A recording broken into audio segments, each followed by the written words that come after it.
Yo, on est back depuis un bout de temps que je suis absente sur le net.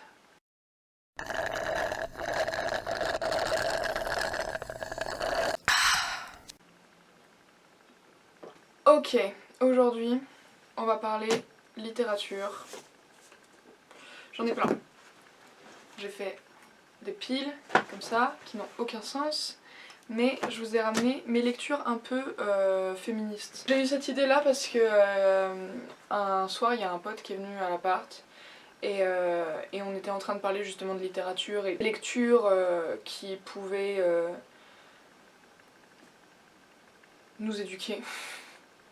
Je sais pas comment dire, en fait, des lectures qui éveillent notre spiritualité. Donc je vous ai fait une petite sélection de ma bibliothèque personnelle. Sur des livres qui parlent de féminisme, d'éducation sexuelle, de plein de trucs intéressants, voilà. Donc c'est parti, on commence. Alors, dans la catégorie sexualité et éducation sexuelle, je vous présente aujourd'hui deux livres dont je vous ai déjà parlé sur cette chaîne. Donc le premier c'est Au-delà de la pénétration de Martin Page. C'est un petit livre d'essai, je sais pas vraiment si on peut appeler ça comme ça, mais en gros le topo du livre c'est un homme cis, blanc hétéro, qui essaye tant bien que mal de se déconstruire sur la sexualité et sur les normes hétéro cis de la société et de la sexualité en règle générale, dans une société qui prône l'hétéronormalité en fait. J'étais un peu sceptique à l'achat quand même parce que je me suis dit genre ouais ça va juste être un mec frustré qui va nous expliquer pourquoi sa vision de la sexualité elle est mieux qu'une autre quoi. Et en fait pas du tout. Sur le petit encart de début on a marqué Martin Page interroge la place de la pénétration dans les relations hommes-femmes et plaide pour une exploration réciproque du reste du corps et d'une sexualité imaginative. Un manifeste percutant, iconoclaste et joyeux sur les rapports de genre. Pour commencer je pense une lecture un peu éducative sur la sexualité et sur les normes de genre et tout ça.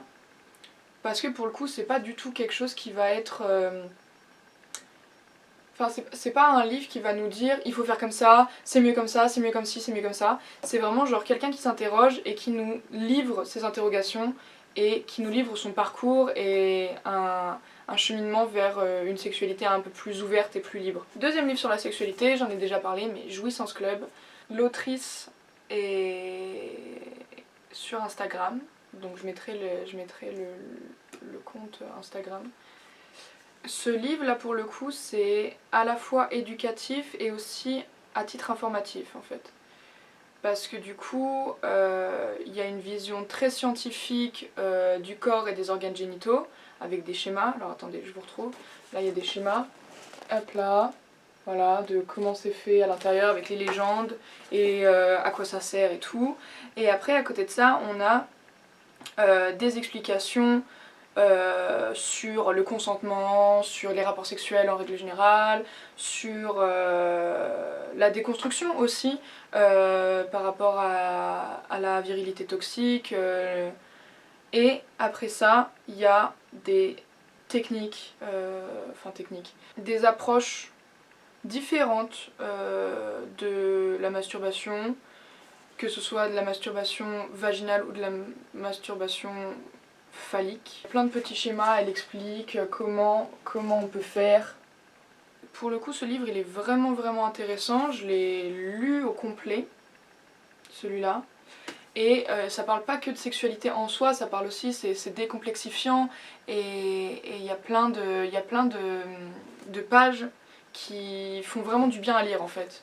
En dehors de tout l'aspect sexuel que peut avoir ce livre, c'est vraiment aussi très explicatif et informatif. Ensuite, ça c'est plus, on va dire, élévation spirituelle. Celui-là, Les 4 accords Toltec, c'est un livre que j'ai extrêmement apprécié. On peut le voir à tout ce que j'ai surligné dans le livre. C'est Don Miguel Ruiz qui a intégré... Alors attends. a intégré une tribu ou une ethnie et il nous rapporte les 4 accords Toltec, donc c'est les 4 principes de vie primordiaux pour avoir une vie plus saine. En gros, dans l'idée du livre. C'est pas à la portée de tout le monde bien évidemment parce que y a des choses qui sont un peu plus spirituelles, plus une approche personnelle qu'il faut lire ce livre. C'est pas pour c'est pas juste pour comprendre, c'est aussi pour essayer d'appliquer les 4 accords. Et c'est vraiment comprendre les autres pour mieux vivre avec eux et se comprendre soi pour mieux vivre avec les autres. Mais par contre, l'avantage de ce livre, c'est qu'il est court, il y a 4 chapitres pour les 4 accords, logique, mais il faut le relire plusieurs fois pour bien comprendre et bien intégrer les notions qui sont expliquées dans ce bouquin. Ensuite, ça c'est juste parce que moi j'adore lire des articles scientifiques, j'adore comprendre le corps humain, j'adore savoir comment ça fonctionne, pourquoi ça fonctionne comme ça. 3 minutes pour comprendre le cerveau, les plus grands mécanismes du cerveau, voilà. Et ce qui est très bien avec ce livre, c'est que pour le coup il est très abordable parce que justement c'est fait à la portée de tout le monde. J'ai ouvert une page au pif, mais en gros genre on a plein de définitions avec des biographies des personnes qui ont expliqué ces phénomènes-là du cerveau, un paragraphe vraiment très complet et explicatif sur ce que c'est. Là du coup j'ai ouvert sur le cerveau qui oscille et en gros c'est genre les fréquences cérébrales et ce genre de choses et les connexions neuronales. Ah, et ça explique, là il y a la biographie de William Gray Walter, c'est un neurologue, après il y a une photo qui explique et il y a vraiment sur tout le long du livre, c'est que des doubles pages pour vraiment expliquer clairement ce que ça veut dire, quoi. Ça c'est vraiment juste personnel, hein, c'est voilà, 3 minutes pour comprendre et c'est vraiment très intéressant et très intuitif et accessible à peu près tout le monde. Ensuite on passe aux lectures féministes. Là j'en ai un peu plus, j'avoue, et encore je crois que j'ai pas tout pris. Les lectures féministes. Alors, on va commencer par le plus simple. Parlons peu, parlons culture. De la chaîne Parlons peu, parlons enseignement Parlons peu, parlons cul. Et en gros c'est dans le même principe que Icône de Natou. C'est un magazine qui va démonter la presse féminine. Si vous n'avez pas vu ou si vous n'avez pas regardé la chaîne de Parlons peu, tous les sujets qu'il y a dans ce bouquin sont à peu près tous retracés sur la chaîne YouTube aussi. On a énormément, là elles ont fait une chronologie des critères de beauté à travers le temps. Le petit point négatif de ce livre là, c'est que c'est très satirique. C'est juste pour démonter la presse féminine et dire regardez, les femmes c'est pas que être belle et grande et mince et blanche et avec des longs cheveux machin. C'est un peu le point négatif. Après c'est très léger comme lecture et encore une fois c'est accessible à beaucoup de monde. Puis ça a quand même un but éducatif au final. Ensuite, Sorcière, c'est la place de la femme dans la société. En gros. Et pourquoi en fait les femmes sont rangées dans la catégorie de sorcières justement. Tout cet enjeu là de la femme est mal vue et pourquoi elle est mal vue et comment on peut déconstruire ça en fait.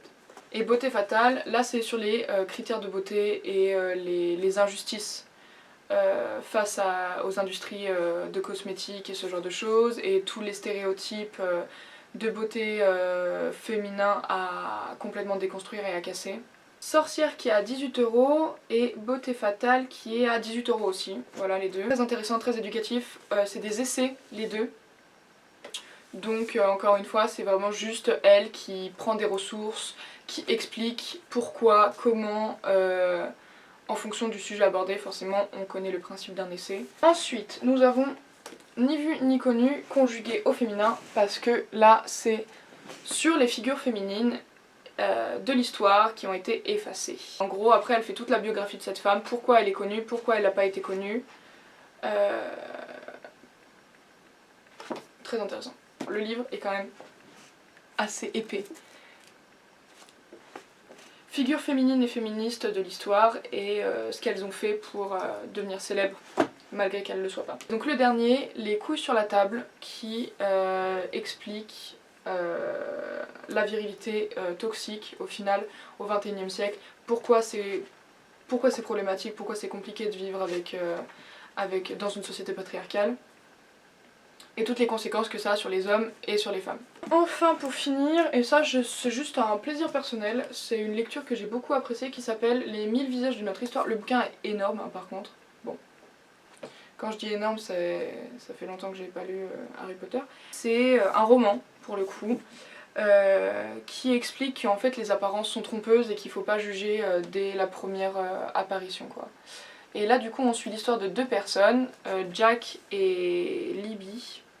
En soi c'est un roman donc c'est pas non plus quelque chose de très éducatif en soi, mais l'idée du roman c'est vraiment faire attention aux autres, à pourquoi c'est important d'apprendre à connaître les gens et de vivre en société de manière un peu plus altruiste quoi. Je conseille encore une fois fortement, mais après ça c'est un roman donc si vous aimez moins lire des romans, bon. Et puis en plus pour le coup celui-là est vraiment gros. Mais après il se lit facilement parce que les chapitres, enfin qui sont pas vraiment des chapitres du coup c'est vraiment genre que des passages de 2-3 pages sur un personnage. Et en soi genre c'est une histoire avec un fil rouge mais qui est racontée à chaque fois avec deux points de vue. Le point de vue de Libby et le point de vue de Jack. Et voilà, je ne vous spoil pas le livre, mais si vous avez envie de vous distraire un peu et en même temps de comprendre des choses sur les autres et sur nous-mêmes et sur la vie en communauté, ce livre est très bien. Voilà, petite vidéo toute simple, j'avais pas envie de faire un gros truc aujourd'hui parce qu'en plus ça a été compliqué de démarrer la journée ce matin. J'espère que cette vidéo très simplette mais quand même courtoise vous aura plu. Si vous avez d'autres demandes concernant des livres, des lectures ou autres domaines artistiques, je vous laisse commenter la vidéo. Et puis on se retrouve bientôt, j'espère, si j'ai la motive, pour de nouvelles histoires. Lol, petit clin d'œil, en rapport avec la vidéo parce que je vous ai présenté des livres, des histoires, c'est drôle. Anyway, bref, sur ce, je vous fais des gros bisous, je vous dis à bientôt j'espère, et prenez soin de vous, prenez soin de vos proches, si vous en avez envie, si vous les aimez bien. Je rigole, bien sûr. Bisous.